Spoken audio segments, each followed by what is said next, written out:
Certificate देना शुरू करें और ईमानदारी पर ढकोसला करें, लेकिन प्रश्नों के जो उत्तर हैं वो ना दें, ऐसे तो काम नहीं चलेगा। क्योंकि लोकतंत्र में प्रश्न पूछे जाते हैं और उनका जवाब देना अनिवार्य है।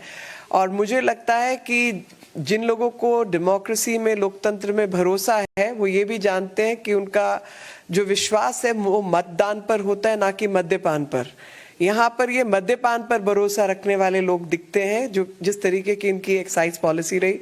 मेरा पहला प्रश्न है 25 अक्टूबर 2021 को, और ये कागज आप सबके समक्ष में दिखाना चाहती हूँ। ये कागज है 25 दिसंबर 2021 को एक्साइज डिपार्टमेंट ने नोटिस दिया इन सारी कंपनियों को जिनको मद्यपान से जुड़े हुए लिकर लाइसेंसेस दिए गए। इस पर क्या एक्शन हुआ, क्या कोई काम हुआ, नहीं हुआ, कार्रवाई हुई, नहीं हुई, और इसका क्या इन्वेस्टिगेशन, क्या स्थिति है, ये बताएं। और तारीख नोट कर लीजिए 25 अक्टूबर 2021 को। अक्टूबर 25 अक्टूबर 2021। उसके बाद 14 जुलाई 2022, यानी सिर्फ एक हफ्ता पहले की बात है, जिसमें कैबिनेट नोट के बिना अप्रूवल के हफड़ तफड़ में, क्योंकि उसमें 48 घंटे का भी समय रहता है, जिसमें नोटिस जारी होने चाहिए 48 घंटे पहले एलजी के पास जाना चाहिए, बिना किसी काम के, बिना किसी प्रोसेस को फॉलो किए, बिना किसी नियम और कानून को फॉलो किए हुए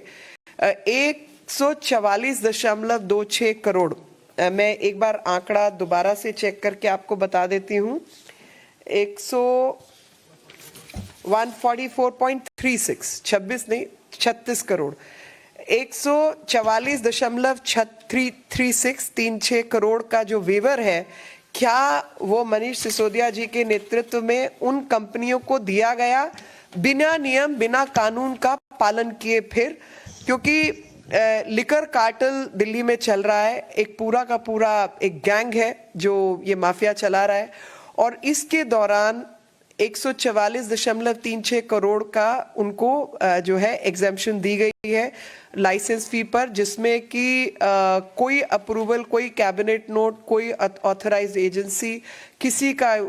को इसमें जोड़ा नहीं गया, उससे किसी से बात भी नहीं की गई। और जब दिल्ली के अंदर डेल्टा वेव चल रही थी, उस दौरान ये हरकत हुई कि डेल्टा वेव के दौरान भारतवासी काम के अभाव में होटल, अस्पताल, बाकी चीजें बंद पड़ी थी। अस्पतालों का क्या हाल था आप सब जानते हैं। उन सब के अभाव में दिल्ली छोड़ कर जा रहे थे और उनके पास कोई रोटी रोजगार नहीं था। उस समय ये काम कर रहे थे कि डायरेक्ट ऑर्डर्स दे रहे थे कि 144.36 करोड़ जो है वो माफ कर दो। मेरा तीसरा सवाल कि L1 का जब टेंडर लगता है किसी भी कंपनी का, तो उस L1 के टेंडरिंग से पहले आपको कुछ जो है अर्नेस्ट मनी डिपॉजिट देना पड़ता है। वो अर्नेस्ट मनी डिपॉजिट जो है 30 करोड़ का दिया गया एक कंपनी द्वारा, और उस 30 करोड़ के अर्नेस्ट मनी डिपॉजिट को अगर L1 की प्रोसेसेस को फॉलो नहीं किया, अगर no objection certificate airport authority का चाहिए था, कुछ और चाहिए था, आप वो काम नहीं करके आप अपना सरेंडर कर देते हैं, तो जो आपका अर्नेस्ट मनी डिपॉजिट है वो फोरफीट हो जाता है, वो सरकारी खाते में, खजाने में चला जाता है। लेकिन इस केस के अंदर ये जो 30 करोड़ रुपए थे, बिना अप्रूवल, बिना प्रोसेसेस, बिना नियम, बिना कानून फॉलो किए हुए उस कंपनी को वापस किया गया। मेरा चौथा सवाल कि 50 रुपए जो विदेशी अल्कोहल है और खास तौर पे बियर, तो 50 रुपए पर केस की एग्जेम्पशन जो है वो एग्जेम्पशन दी गई बियर के केसेस पर जो इंपोर्टेड लिकर था, विदेश से आने वाला जो अल्कोहल था, लिकर था, उसके ऊपर 50 रुपए पर केस की एग्जेम्पशन, बिना किसी अप्रूवल के, बिना किसी कैबिनेट नोट के, बिना किसी ऑथराइज्ड एजेंसी के, बिना एलजी को सूचित किए, ये 50 रुपए भी पर केस कम किया गया, जिसकी वजह से जो दिल्ली की जनता है, उनके जो टैक्स के फायदे थे, जो उनको पैसा आना था, वो सब जो है जनता के पैसे का लगातार नुकसान किया गया। इसके बाद जो एक ब्लैक लिस्टेड कंपनी है खाओ गली नाम की जो ब्लैक लिस्टेड कंपनी है उसको इन्होंने 2 जोन्स के ठेके दिए हैं। 2 जोन्स के अंदर ब्लैक लिस्टेड कंपनी को ठेका कैसे दिया, इसकी भी एक्सप्लेनेशन ये केजरीवाल जी तथ्यों के साथ दें तो हम सबको ईमानदारी का सर्टिफिकेट असेस करने में मदद होगी। एक कार्टलाइजेशन जो है टेंडरिंग प्रोसेसेस के अंदर कार्टलाइजेशन बंद होती है कि हम 4-5 लोग तय कर लें आपस में कि हम 4-5 कंपनियां फ्लोट करेंगे और उसी के आधार पर मिलजुल के हेराफेरी करके हम इकट्ठे टेंडरिंग में उतरे और टेंडरिंग प्रोसेस में कि इसको मिले तो मैं पार्टनर, मेरे को मिले तो ये पार्टनर, इस तरीके की जो चीजें हैं वो अवैध है, इलीगल है, गैर कानूनी है। लेकिन आपको हैरानी होगी कि इस सारी जो लिकर पॉलिसी है जिसके अंदर सब धांधलेबाजी हुई है उसके अंदर कार्टलाइजेशन की प्रोसेस जारी थी। मंगूटा एक कंपनी है, वो मंगूटा कंपनी एक इंडोस्प्रिट और एक खाओ गली, ये 3-4 कंपनियों की कार्टलाइजेशन के बाद ये काम हुआ और इन सब के पीछे श्रीनिवास आलू रेड्डी का जो है MSR का क्या लेना देना है, कितने पैसे लगे, क्या है, इसकी अगर वो ब्यौरा देंगे तो जनता को सहूलियत होगी ईमानदार का सर्टिफिकेट असेस करने में। तो आज जो है हम यही बताने आए हैं कि इन सब इलीगल गैर कानूनी चीजों को लेकर जिस तरीके की धोखाधड़ी दिल्ली की जनता के साथ हुई है और जो बहुत बड़ा जो है स्कैम ही कहेंगे, उसका ब्यौरा जो है तथ्यों के आधार पर अगर केजरीवाल जी देते हैं तो हमें जो है सहूलियत हो जाएगी और इनको ऐसी आफत क्या आई कि इनको अर्जेंट नोट सर्कुलेट करना पड़ा बिना 48 घंटे का नोटिस दिए, क्योंकि कोई भी पॉलिसी नोट है उसमें कोई मरने जीने वाला नहीं, कोई आग नहीं लगी, कोई आपदा नहीं आई, कुछ नहीं हुआ, तो 48 घंटे के नोटिस के बिना एजेंडा सर्कुलेट किए हफड़ तफड़ में इनको ये कागज क्यों साइन करने पड़े और ये जरा हम सबको बता दें। तो बेसिक जो हमारी बात है वो यही है कि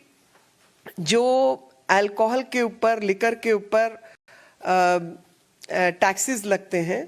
वो टैक्सेस जनता के काम आने वाला पैसा है, लेकिन इन्होंने लगातार लिकर कंपनियों को, माफिया को फायदा पहुंचाने के लिए नियम कानून का उल्लंघन करते हुए कुछ निर्णय लिए हैं और सीधे सीधे तौर पर वो लाइसेंसेस, वो निर्णय जो है उससे जो है जनता का नुकसान हुआ है, जिसमें वेवर ऑफ फीस इत्यादि इन्होंने दिया है। अब इसी बात को मैं जो अंग्रेजी चैनल्स हैं उनके लिए कहना चाहती हूँ कि in a non conforming manner and even wards, मैं डिटेल में नहीं जा रही, ये सवाल मैंने पूछ लिए है, एक वार्ड के अंदर 2 ठेके खोलने का, फिर 2 से अधिक खोलने का, उसकी भी कोई परमिशन नहीं थी, वो भी इन्होंने काम किया है।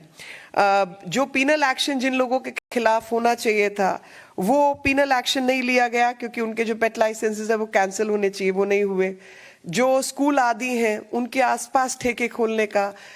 मार्केट प्लेसेस जहाँ पे महिलाएं, और जैसे साउथ एक्स मार्केट है, कोटला में ऑलरेडी एक ठेका चलता था, एक और इन्होंने खोला, जनता की हाहाकार मची, महिलाओं के ग्रुप, सिविल सोसाइटी और सबने इसका जो है विरोध किया। बावजूद उन तमाम चीजों के इन्होंने अपनी लाइसेंसिंग पॉलिसी नहीं बदली और जो नुकसान हुआ वो देश की जनता और दिल्ली की जनता का हुआ,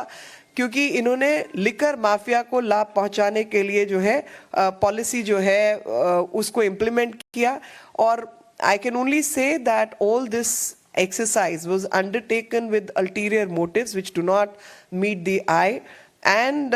what kind of losses have happened to public exchequer can only be, it's only for everybody to guess that what kind of monetary transactions have taken place is what we all wish to understand. And this so-called the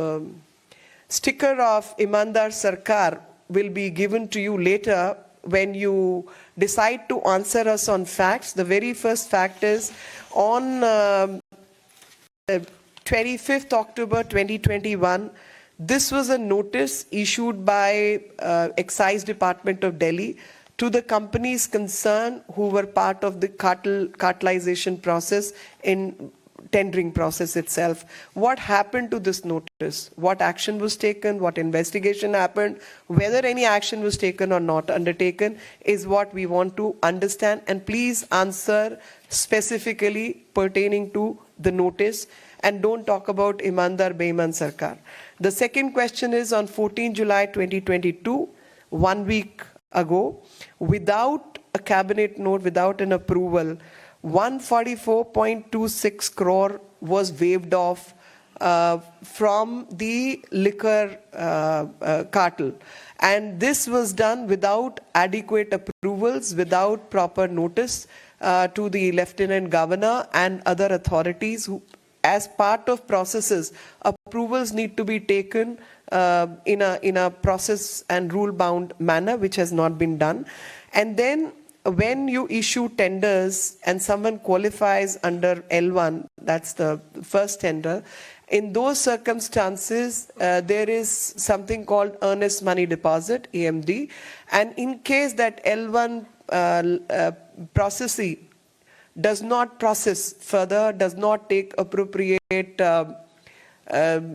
action in furtherance to the intention of participation in the tender, in those cases, the earnest money deposit is forfeited by the government. And in this case, the earnest money deposit was of 30 odd crores, which was waived off. And again, the waiver happened without adequate approvals from the cabinet and other such authorized people concerned. Then 50 rupees per case in case of imported beer was waived off. Now that is a straightaway loss to the exchequer and public money.